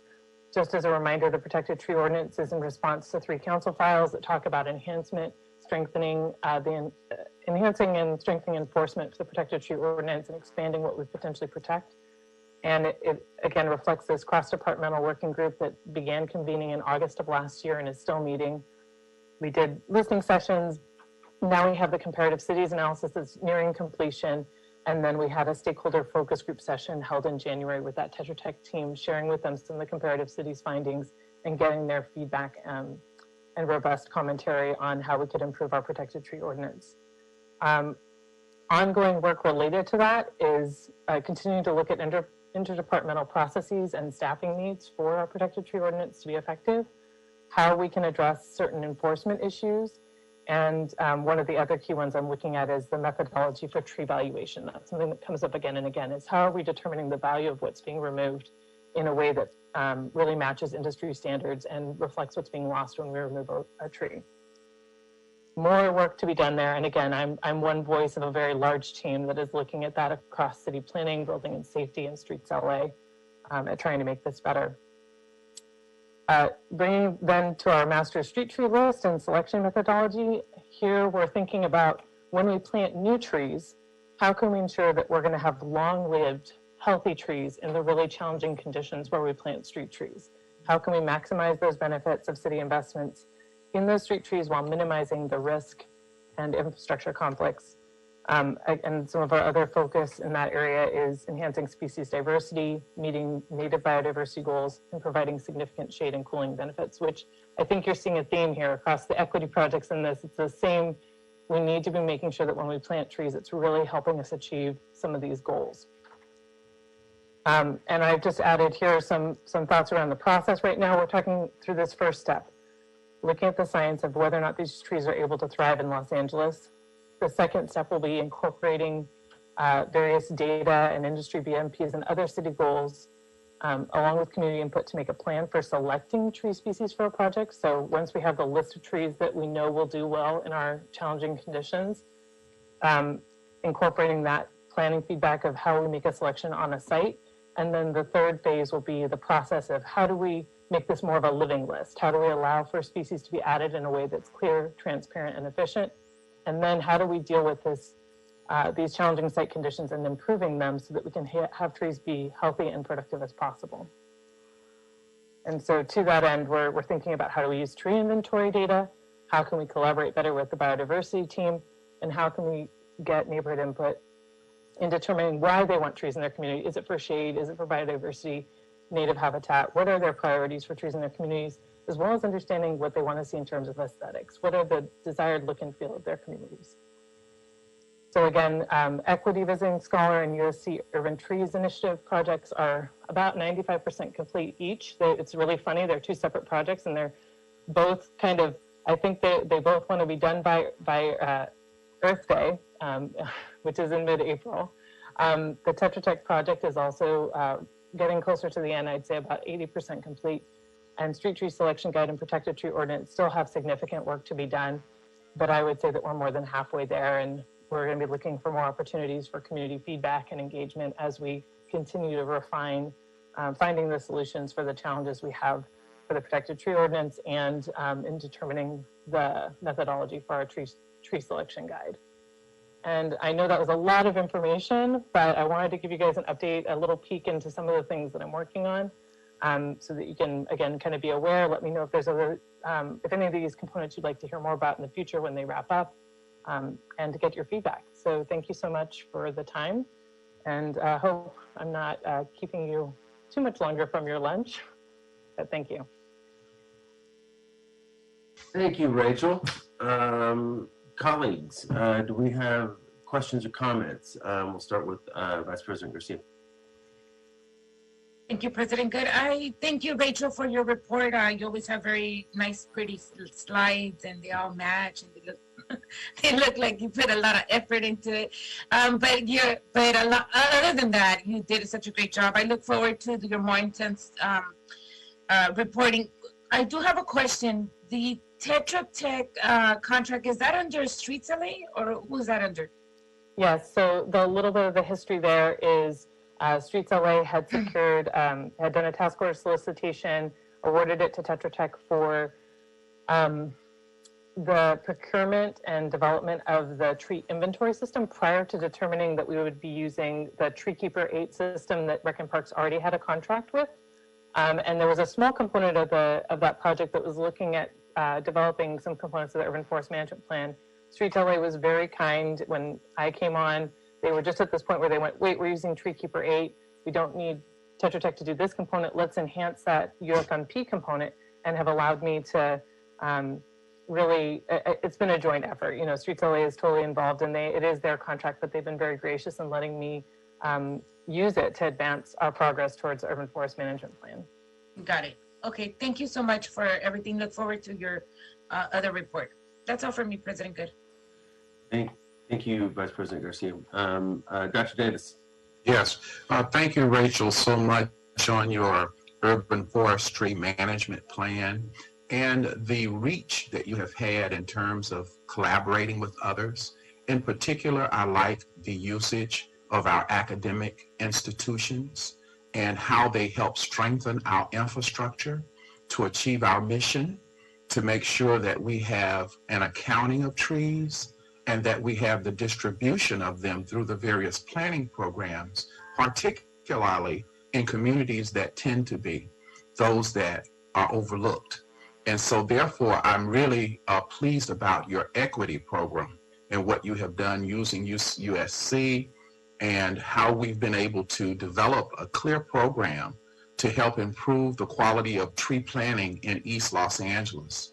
And I would hope that we would be able to take that model and expand it to some of the other areas as well, where we have a gap in terms of tree planting. And you already know better than us where those areas are. And so when we look at the big engines that we have academically, and that's what they're there for. They're there to train people for jobs, but they also are there for us because we're kind of like the clinic. They are there to be a partner and a collaborative relationship with us. And you've done that very well. And I compliment you on that. And I just hope that we will challenge USC to use that same relationship to South Los Angeles as well, if they're not already doing it. And then, of course, we've got UCLA, but we also have Northridge, and I don't know to what degree they have the tools that you need in terms of environmental skill and knowledge. But we do know that we have UCLA and we have Cal State Northridge, who can also serve as a resource for us as you do your work in the Valley and those other areas. So collectively, you've done an outstanding job using labor, and most importantly, you've done an outstanding job in your collaboration with other partners to help us do our job. And thank you for your report.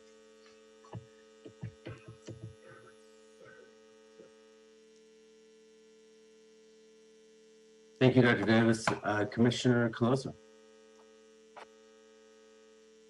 Great, thank you, President Good. Thank you for your presentation as always, Ms. Malrich. I'm always shocked and then also not surprised by the amount of work you do in between your reporting periods to the board. And one thing that I really love about your work is that it's centered around not just the work that we're doing internally and the infrastructure that you're trying to build within our department and within the city, but it's also focused on the external piece of community outreach and engagement, which is really, really important. And I don't want to create too much work for you, but I did want to pose a question, given that we just came from our very first virtual town hall last night in Council District 5, but I know that residents all over the city would be very interested in hearing about some of your work. And I know there's obviously limited capacity, but I wonder if there's a way to reflect some of the work that you're doing, either when OCB presents their work, just so, you know, we are mindful of capacity issues on your team, or city plans, or when it's convenient for your schedule to come and present a few slides, because I know that the work that you do is so rich and it's going to have a long-lasting impact on the districts, and I'm sure the council offices would also love to know what you're doing. Yeah, I'm more than happy. Thank you, Commissioner Close. I'm more than happy to join you when you have your town halls virtually or in person. I know that I've gotten to attend some in the past, and it is great to get out with the community. I will add one other component I didn't share is we're looking at the stakeholder engagement and community engagement strategy for the UFMP as a whole as a part of the larger CAL FIRE Funder project. And again, when I come back in June, I'm hoping that I'll be able to bring to you that draft plan and share with you all some of the strategies we're looking at to ensure, you know, greater participation in that process. But any additional thoughts that you all have about how to get the message out to the public, especially during this time where we're virtual. Again, that's part of what I enjoyed so much about the USC meeting on Wednesday is they'd, you know, made sure that they got the invite out to the folks in the community to hear about the project and give us feedback. And I'm always have to meet with our communities as much as I'm able. Great. Yeah, and that's something maybe I can follow up with you on, making sure that we, and the PAO's office should have this, and I worked with them on a list for like ethnic media to make sure that they get the invites. Oftentimes we partner with them so that they can reprint it in local papers in language, or they can mention it on the radio for those that have radio stations. So they've been really good partners in that case. Maybe that's an area where you and I can collaborate to make sure that the dissemination of this great work that you're doing is there. Thank you. Thank you, Commissioner Colosa. Agreed. Retrospectively, I think it would have been great to have you there last night, so we'll definitely include you in the future town halls. Commissioner Villegas. Hi, thank you. And I really appreciate your report also, Rachel. It is really informative and you do such good work. I too like all the greenery in your presentation. Your PowerPoint is beautiful. On a side note, my husband came into the meeting right now while you were presenting, and he flagged me as like, "Is that Rachel?" And I'm like, "Yes, it is, indeed." But I was glad to see his picture on the partnership that they currently have. So you're a topic of conversation since you do work with both of us. But I know that the work that is taking place over at El Sereno and in Lincoln Heights is just for the improvement and the quality of life and the just the climate resiliency that can provide those communities through the various types of ecosystems that we're trying to create in an urban environment. So I'm excited also just to read, the report as it comes out and see what, how it is that we can get management practices for other urban, communities just throughout LA that are just so densely populated. It seems like it's the entire city. But it would be good just to be able to, to emulate some of that work. And just the data itself is really, really good. So I appreciate that. And just the other amount of work that you're, doing right now with Tetra Tech on the urban forestry management plan. I know that work has been going on for some time now. I'm glad to see that it's almost, at the 75% range. So it'll be good just to be able to see. I'm more interested in just seeing the comparative studies analysis because it's so valuable to see what other cities, how they manage their, urban forestry and how they do their management of urban forestry and just seeing the comparative, I think is really good. Thank you again. I don't have any questions. Now it's just you're getting such rich data that will really guide our planning and in our own methodology of where we should plant, what we should plant. And this, is the information that we're going to be needing, just for the next generation of trees to come. Thank you. Thank you, Commissioner Villegas. All my colleagues hit pretty much everything. Great work. The volume of work you churn out with all of our partners is very impressive.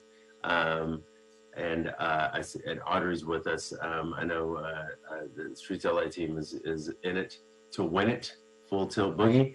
I think what I would just continue to urge, and I know this is part of everything you're constantly thinking, is equity, equity, equity, equity. And that's obviously, it's almost trite to say that's front and center. That is the deal. I appreciate that, and we'll all be looking forward to the progress there. So thanks for this update. This is the first one I've actually, well, no, that's not true. Actually, there was one last year. But anyway, I really appreciate it. Great. And we'll make sure that you're at the town halls and keep swinging. Thank you, Rachel. We got a lot of your time today. That was nice. Good to be here. Great. Thank you. And thank you, Audrey. All right, Dr. Campos, does that close clear the decks for today? It does clear the deck. Yes, it does. All right. Well, colleagues, we will reconvene in 10 minutes. We will keep it brief for our management meeting. Thank you, Ms. Isigere, for joining us from the garden today. Thank you, Rachel. Thank you, Audrey. Thank you, Mr. Nichols. This meeting is officially adjourned. Colleagues, I'll see you at 12:43. Thank you. Have a good weekend. Bye. Thanks, y'all.